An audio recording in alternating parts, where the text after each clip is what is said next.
বিশ্ব রাজনীতির মানচিত্রে এমন কিছু ভৌগোলিক অঞ্চল রয়েছে যেগুলি আকারে ছোট হলেও তার প্রভাব অসীম। স্ট্রেট অফ হরমুজ তেমনই একটি গুরুত্বপূর্ণ সামুদ্রিক পথ, যা পারস্য উপসাগরকে আরব সাগরের সঙ্গে যুক্ত করে এবং বৈশ্বিক জ্বালানি সরবরাহের ক্ষেত্রে একটি কেন্দ্রীয় ভূমিকা পালন করে।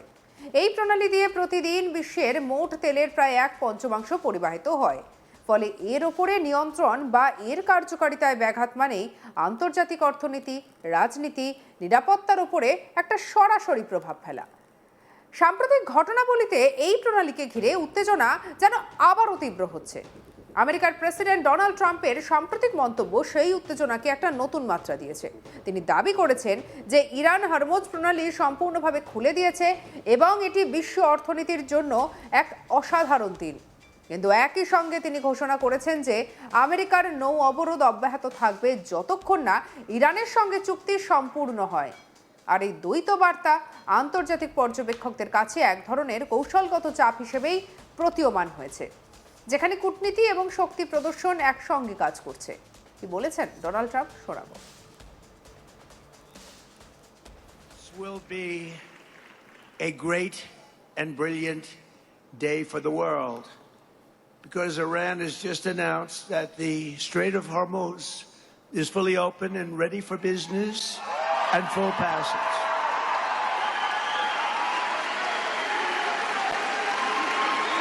But the naval blockade, with the greatest navy in the world, from the greatest military the world has ever seen, we built it during my first term. We built it. They said I was crazy.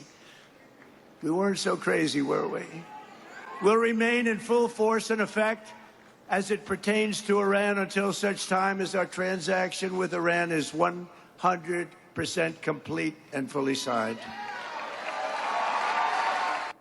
ট্রাম্পের বক্তব্যের আরেকটি গুরুত্বপূর্ণ দিক ছিল তার তথাকথিত nuclear dust প্রসঙ্গ।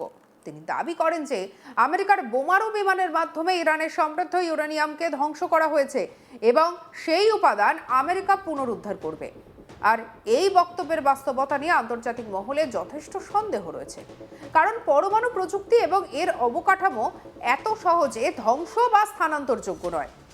বরং এই ধরনের বক্তব্যকে অনেকেই রাজনৈতিক বার্তা বা আভ্যন্তরীণ সমর্থন অর্জনের কৌশল হিসেবে দেখছেন।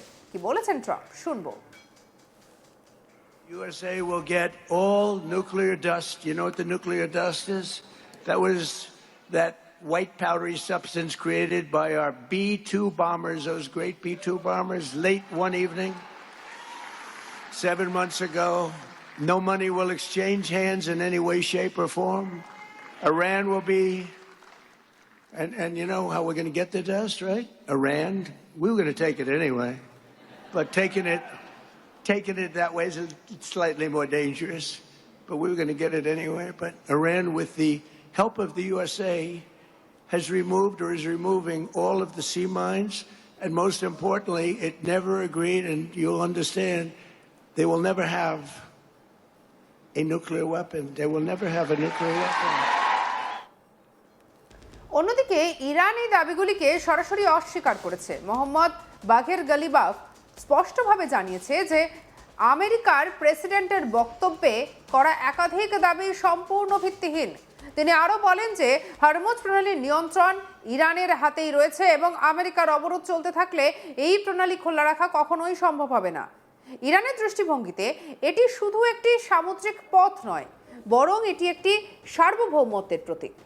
চলুন এবারে দেখে নিই যে ঠিক পোস্টের মাধ্যমে কি দেখানো হয়েছে। এ নিয়ে ইরানের বিদেশমন্ত্রী সৈয়দ আব্বাস আরাকচি এক স্যান্ডেলে লিখেছেন, লেবাননে যুদ্ধবিরতির প্রেক্ষিতে স্ট্রেট অফ হরমুজ দিয়ে সমস্ত বাণিজ্যিক জাহাজ চলাচল যুদ্ধবিরতির অবশিষ্ট সময়ের জন্য সম্পূর্ণভাবে উন্মুক্ত ঘোষণা করা হয়েছে। তবে এই চলাচল সেই নির্ধারিত সমন্বিত রুট অনুসারেই হবে, যা পূর্বে ইরানের ইসলামিক প্রজাতন্ত্রের পোর্টস অ্যান্ড মেরিটাইম অর্গানাইজেশন ঘোষণা করেছিল।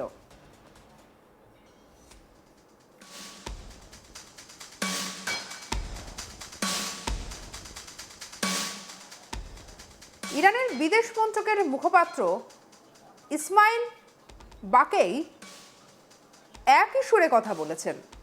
তিনি স্পষ্ট করেছেন যে হরমুজ প্রণালী দিয়ে জাহাজ চলাচল একটি নির্দিষ্ট রুট এবং ইরানের অনুমতির ভিত্তিতে হবে। তার বক্তব্যে একটি গুরুত্বপূর্ণ বার্তা ছিল। সোশ্যাল মিডিয়ায় দেওয়া বিবৃতি বাস্তব পরিস্থিতিতে প্রতিফলিত করে না, বরং মাটির পরিস্থিতিতেই শেষ কথা বলা হয়। আর এই মন্তব্যের মাধ্যমেই ইরান কার্যত আমেরিকার বক্তব্যকে প্রোপাগান্ডা হিসেবে চিহ্নিত করেছে। এই সংঘাতের পেছনে দীর্ঘ ইতিহাস রয়েছে। 1979 সালে ইসলামিক বিপ্লবের পর থেকেই আমেরিকা এবং ইরানের সম্পর্ক তীব্রভাবে অবনতির দিকে যায়। পরবর্তীকালে ইরানের পরমাণু কর্মসূচি, অর্থনৈতিক নিষেধাজ্ঞা এবং মধ্যপ্রাচ্যের প্রভাব বিস্তারের প্রতিযোগিতা এই ছন্দকে বা এই দ্বন্দ্বকে আরও যেন জটিল করে তোলে। ফলে বর্তমান পরিস্থিতিতে হঠাৎ করে তৈরি হয়নি যে এই পরিস্থিতি, তা বলাই যায়, বরং এটি বহু বছরের রাজনৈতিক, সামরিক এবং কূটনৈতিক টানাপোড়েনের ফল। পরমাণু ইস্যুটি এই দ্বন্দ্বের কেন্দ্রবিন্দুতে রয়েছে। আমেরিকার দাবি, ইরান পরমাণু অস্ত্র তৈরির চেষ্টা করছে, যা আঞ্চলিক এবং বৈশ্বিক নিরাপত্তার জন্য হুমকি। অন্যদিকে ইরান বারবার দাবি করেছে যে তাদের পরমাণু কর্মসূচি সম্পূর্ণরূপে শান্তিপূর্ণ উদ্দেশ্যে পরিচালিত। এই দ্বৈত অবস্থান আন্তর্জাতিক কূটনীতিকে আরও জটিল করে তুলেছে। বিশেষজ্ঞদের মতে, সামরিক পদক্ষেপের মাধ্যমে এই সমস্যার একটা স্থায়ী সমাধান করা সম্ভব, বরং তা পরিস্থিতিকে আরও অস্থিতিশীল করতে পারে। আর এই প্রেক্ষাপটে লেবাননের পরিস্থিতি অত্যন্ত গুরুত্বপূর্ণ হয়ে উঠেছে। ইসরায়েল এবং লেবাননের মধ্যে সাম্প্রতিক যুদ্ধবিরতি এই অঞ্চলের সামরিক উত্তেজনাকে সাময়িকভাবে কমিয়েছে, কিন্তু হেজবোল্লাহ, যা ইরানের ঘনিষ্ঠ মিত্র, এই সমীকরণে একটি গুরুত্বপূর্ণ ভূমিকা পালন করেছে। ফলে লেবাননের পরিস্থিতি এবং হরমুজ প্রণালীকে ঘিরে উত্তেজনা একে অপরকে যেন গভীরভাবে যুক্ত করেছে। অর্থনৈতিক দিক থেকে এই সংকটের প্রভাব ইতিমধ্যেই দৃশ্যমান। হরমুজ প্রণালীতে অনিশ্চয়তা তৈরি হওয়ার সঙ্গে সঙ্গে আন্তর্জাতিক বাজারে তেলের দামে ব্যাপক ওঠানামা শুরু হয়েছে। সাম্প্রতিক ঘটনায় তেলের দাম উল্লেখযোগ্যভাবে কমে যাওয়ায় বাজারের অস্থিরতাই প্রতিফলিত।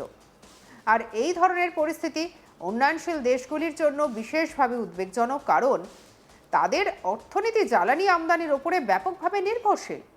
ভারতের মতো দেশগুলির ক্ষেত্রেও এই সংকটের প্রভাব সুদূর প্রসারী হতে পারে। ভারতের তেল আমদানির একটি বড় অংশ এই প্রণালী দিয়ে আসে।